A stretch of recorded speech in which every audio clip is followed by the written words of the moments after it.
Hello, and welcome to the SCP Foundation's Research Division.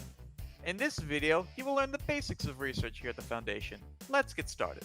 Research is one of the most vital branches in the Foundation.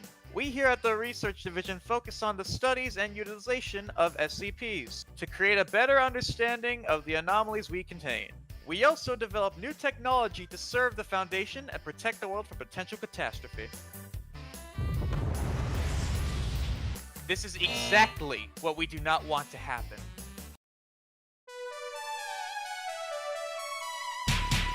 Like any other server, you are to strictly follow the rules of the MOTD. By clicking close, you agree to all these rules.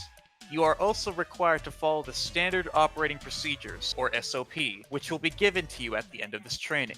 You are required to join our Discord server, as it contains bundles of important information and announcements. It also helps us keep track of you and your work.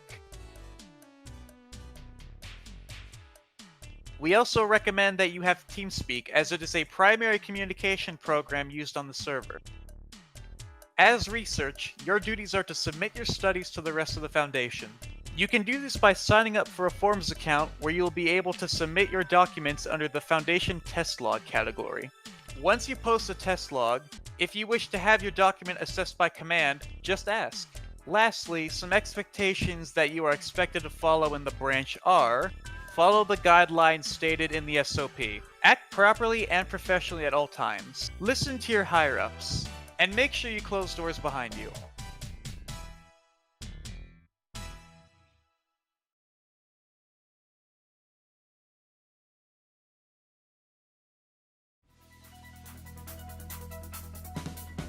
This next portion will teach you the basic layout of Site 10. so you don't get lost.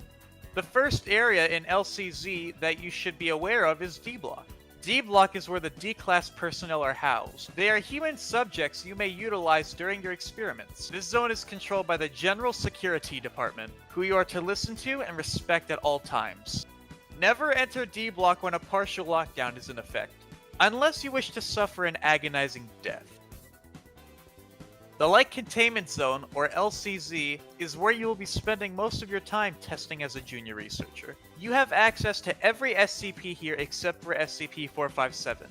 If you wish to test on an SCP you do not have access to, ask a command member on Discord.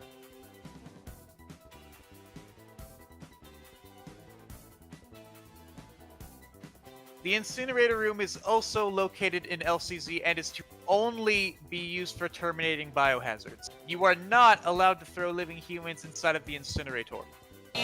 At all. Like, why the hell would you do that? What the hell is wrong with you? The Heavy Containment Zone is where the deadliest of SCPs are locked up. Junior researchers are not allowed into Heavy Containment Zone without command permission. There's also the Entrance Zone. This is where all the offices are located. Only command may step foot into the Entrance Zone. Lastly, there's the Surface. The Surface is where the enemy groups of interest reside. Only specially trained personnel known as field agents may be sent to the Surface.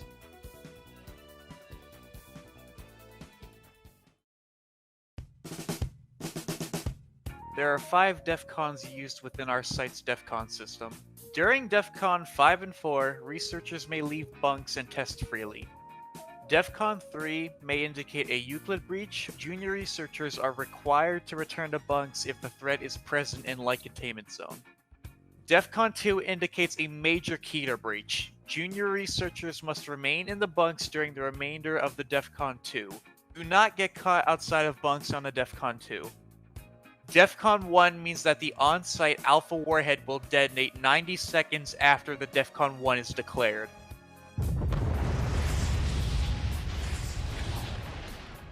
A full RP reset is put into effect after the detonation.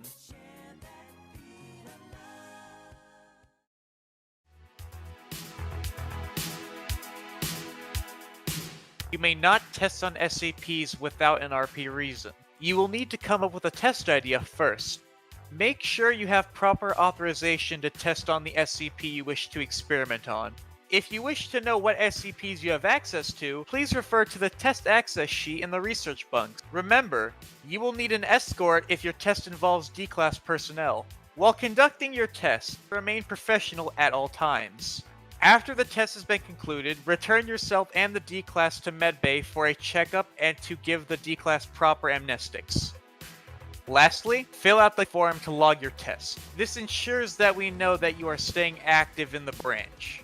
This form can be found within the research Discord. Hello, my name is Dr. Robert Peterson. If you ever run out of test ideas, I've made a test generator just for you. It will be linked below, so go check it out. Good luck with your training.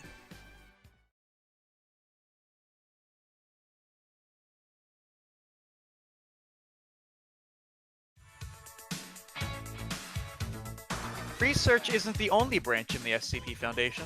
There are multiple other branches that ensure the facility is safe, clean, and functioning. There's the General Security Department, or GenSec for short. Their duty is to keep the light containment zones secure. Part of their duties are to guard you during your experiments. However, they may need to relocate during your test due to the other responsibilities they need to fulfill. Next is the Mobile Task Force Department, or MTF for short.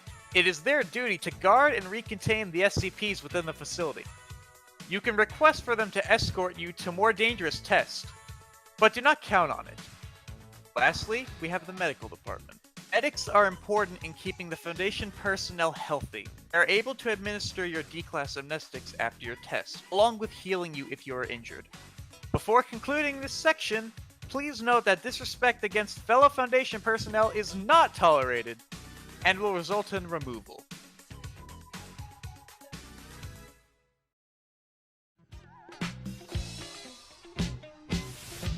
Research has a chain of command, just like every other branch does. The ranks listed in green are the low command. The ones listed in yellow are the high command, and the ranks listed in blue are the enlisted researchers. Remember, the Director of Research and Security is the highest rank in research, even above the head of research. Man, that's a lot of researchers.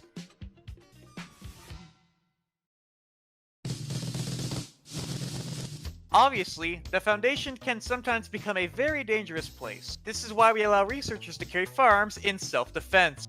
Research staff are permitted the retrieval of pistols, melee weapons, and up to the MAC-10 submachine gun in the armory. They are only allowed to use these weapons strictly for self-defense. Only shoot if you are being attacked. Researchers are gradually granted more armory access the higher the rank they are. It is important to note that you are not to hunt escaping D-Class. If you spot a rogue D-Class or Chaos Insurgent, find a safe location, and report them to MTF and security over Foundation comms.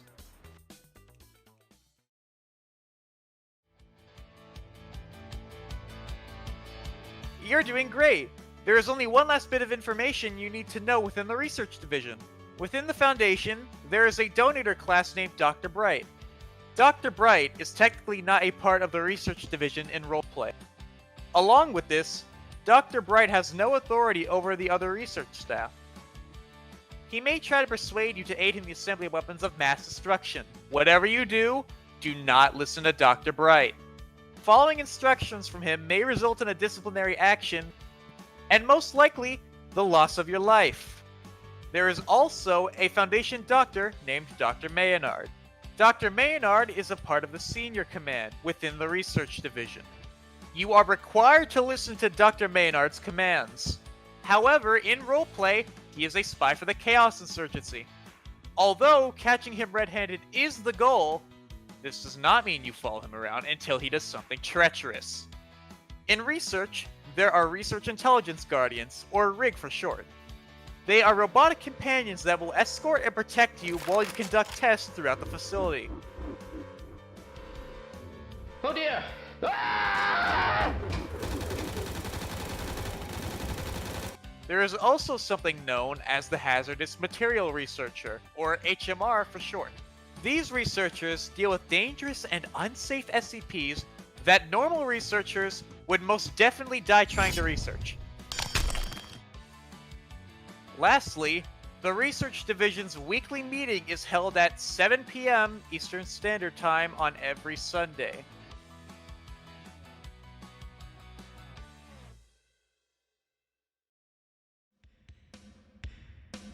Congratulations! You now know what it takes to be a researcher.